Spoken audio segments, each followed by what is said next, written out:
This is the Lone Crater YouTube. We hope this video helps. In this video, I will explain how to replace Porsche Cayenne brake pads. First, gather all your necessary tools, including a reliable jack, a lug wrench, and a brake caliper compressor. Make sure you have the correct new brake pads and any associated hardware, like wear sensors or clips.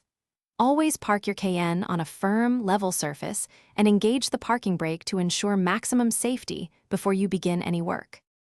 Once prepared, slightly loosen your wheel's lug nuts while the car is on the ground. Then, safely raise the vehicle using your jack and secure it with jack stands before fully removing the wheel. Next, unbolt the brake caliper, being careful not to strain the brake line, and gently remove it from the rotor. Finally, use a caliper compressor to push the piston back, allowing you to easily remove the old, worn brake pads. Now it's time to install your new brake pads. Carefully insert them into the caliper bracket, ensuring they are seated correctly. Reinstall the brake caliper, making sure all mounting bolts are tightened to the manufacturer's specified torque, often around 22 foot-pounds.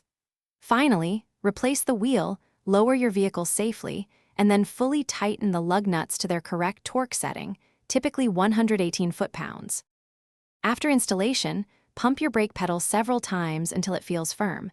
This seats the new pads against the rotors. Also, check your brake fluid reservoir and add fluid if the level is low. Remember to properly bed in your new brakes according to the pad manufacturer's instructions for optimal performance and longevity. For more great deals and to bring your space to life with the Echo Dot smart speaker, check the link in the description below, along with other helpful resources. Thanks for watching. Consider subscribing if we helped you.